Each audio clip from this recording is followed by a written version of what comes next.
Thank you, Dan. Really appreciate that. And I love what Incredible Level have been doing and how they're growing. That's what I like, literally, how many groups I see. I use Twitter and I do Incredible Level. It's like suddenly there are so many more groups than there were even 6 months ago.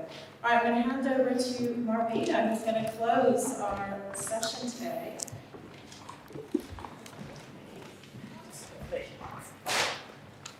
And Marvina's talk is called "A Kind Word Can Save Someone's Life." Yeah, thank you.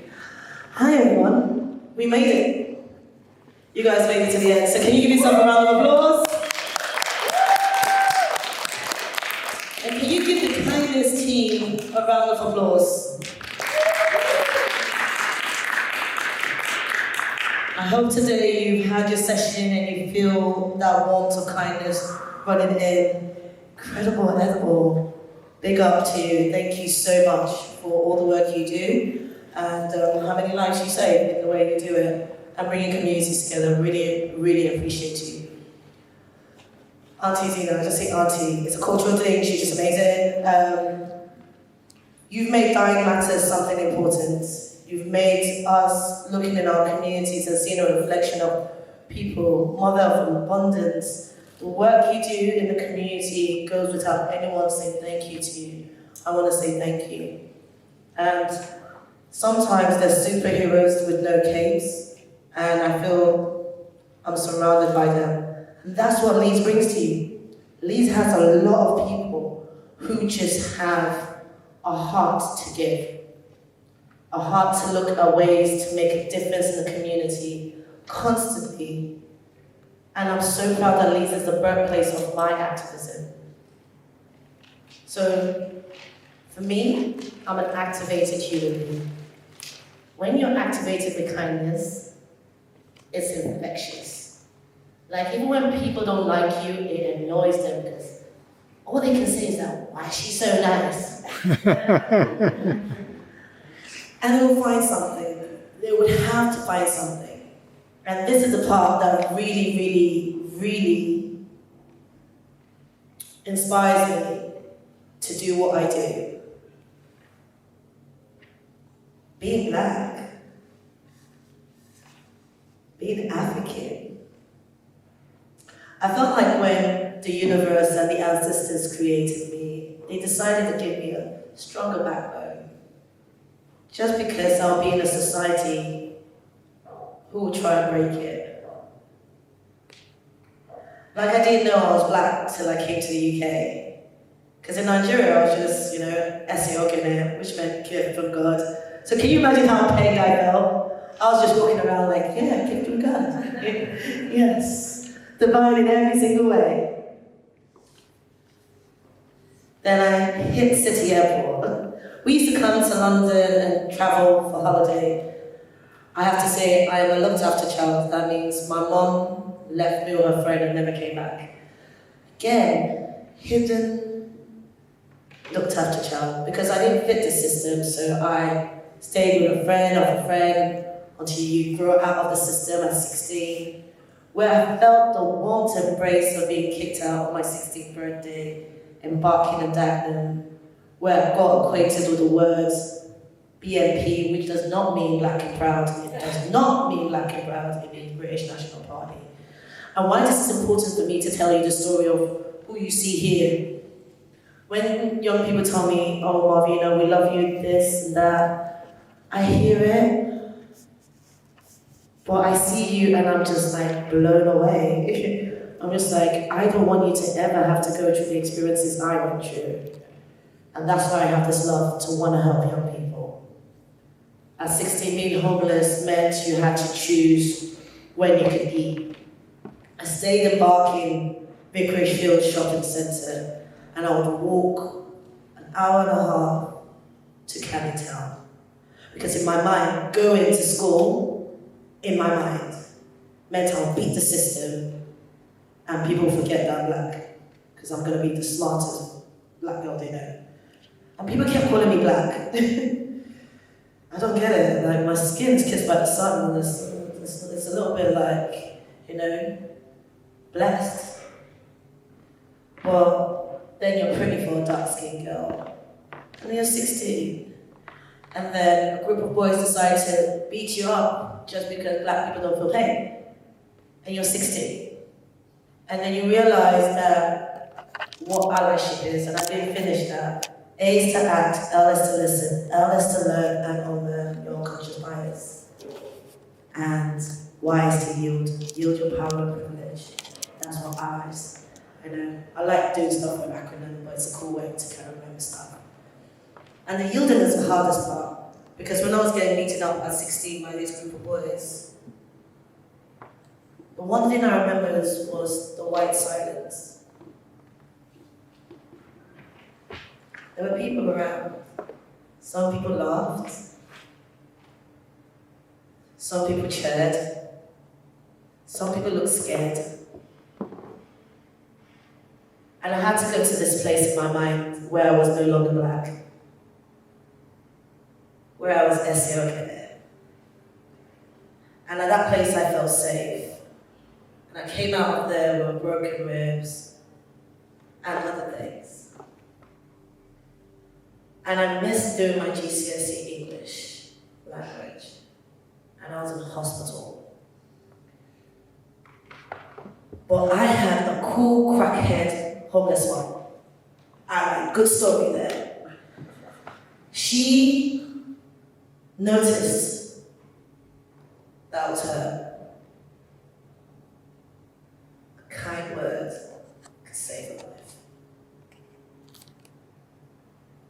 And she was strung out. I remember this woman. She was strung out. And when she came in, she stunk. Well, I remember just opening my eyes for a little bit to see this woman trying to pick me up. She called the police after she's hidden all her drugs. She did tell me that. She was like, I'm not about to go down for this chick. And she followed me to A&E. She almost had withdrawal syndrome while she waited for me in A&E.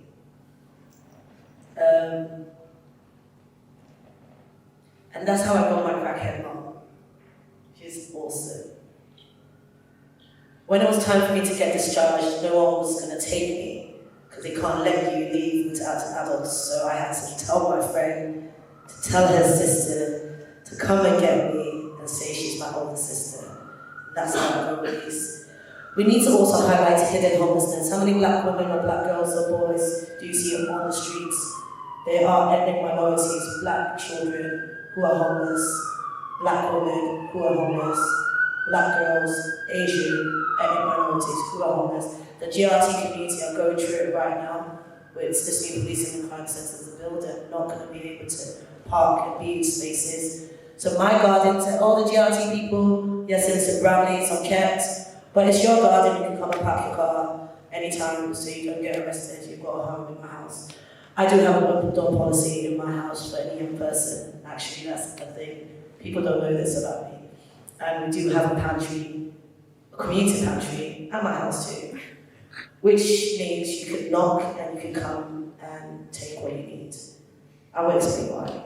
Kindness is very simple. We make it difficult. It's not that hard. This woman chose to take me. This woman used to sell the big issue, but she was so strung out she couldn't sell the big issue. So I had to deal with her. Let me sell you a big issue. And she looked at me. She was high, so she said, okay. Every time I went to the homeless shelters and places, no one believed I was homeless because I looked clean. But what they didn't know is that I would wash up in McDonald's and the staff at McDonald's would give me food for breakfast, and this guy was, again, kindness. I would say, good morning, beautiful. He knows exactly where I slept. But he would let me, and sometimes he might bring soap, and he might bring deodorant. And one time he noticed that I used all the tissue in the toilet, and the next day he brought sanitary pads for me. Kindness. No one cared that I was black. Because to them, my black life mattered. It wasn't a debate. I didn't need to have a conversation of what ally is. When I would try and go to get food in the food bank, the soup kitchen. There was this lady that didn't believe I was homeless, so I couldn't access the food. So I had to get allies. Again, I didn't have the choice. But then my crap mom, she wanted me to call her that. So when I say it to her, she's not ashamed of her addiction. And I want to say this clearly, when you see homeless people, can I ask you not to judge? How many times do you spend a moment to speak to them and just see how they're doing? Sometimes they might ask you for money, but the ones that are genuinely really homeless, they would appreciate a conversation. Ask them what they need. Don't just buy stuff and just give it to them. They might just need some water. And you can choose to not give them money if you choose not to. But if you do, don't dictate how they use the money. And yes, they might use it on drugs, but won't you want to use drugs? And I'm not ashamed to say it, I picked some habits on the street. You take sweets so you couldn't eat because you couldn't get food. And you take weed to bring you down so you can go to school. Real, I'm not ashamed of it. That's my story, deal with it. And at that point, I started realizing how this world worked. White was right, and black was me. And I did not matter. I didn't. That was 20 years ago. 20 years ago, and now I've got a 10-year-old daughter, and I've got a 9-year-old son. And I want to make sure that they matter. But I know society will tell them they don't. How long can I build resilience? Do I lie to them and create a world where they think it's okay to aspire? Should they try and soar like angels, even though they're clipped by society's standard? Or would your kind word be that thing to make them know that you will step in the gap as an ally? Being an ally is the greatest act of kindness you can do. You know why? We're not powerless. We've got our stuff together. We're not asking for a room on your table. We can build our own table. We just need space. That means you need to acknowledge your privilege and you need to acknowledge who is missing from the conversation.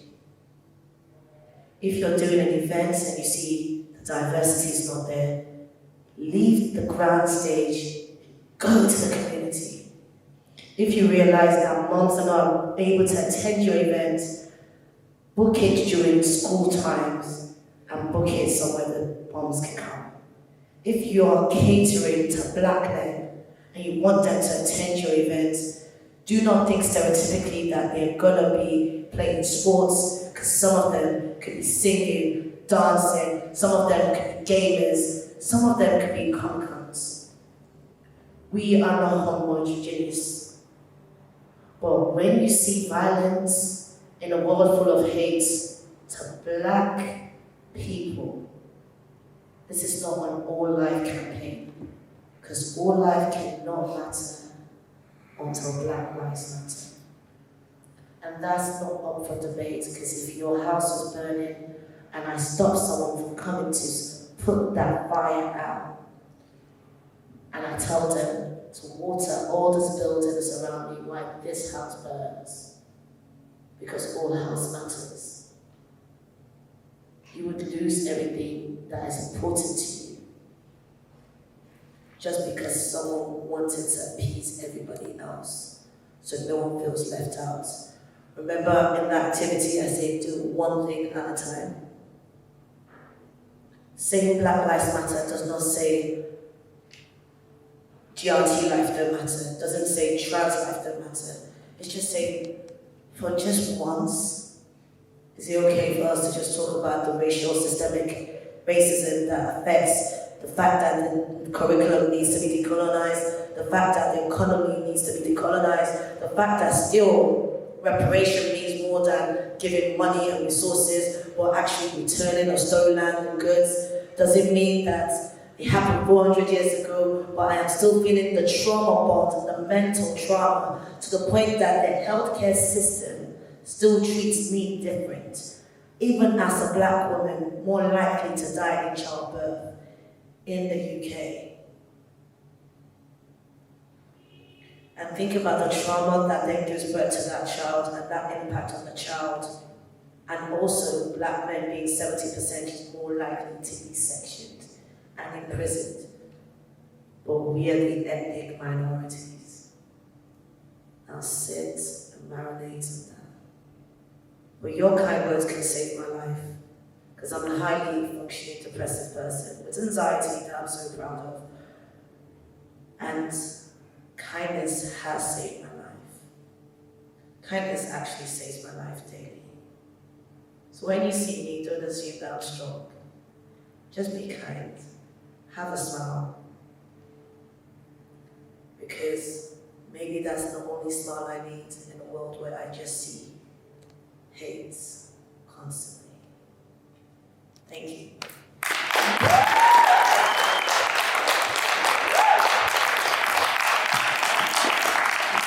Black Lives Matter, the co-founder for Black Lives Matter, United for Black Lives, and we donated, we got £8,000 donated last year, and we gave the £8,000 to organisations, £100 each, everybody, big, small, they matter.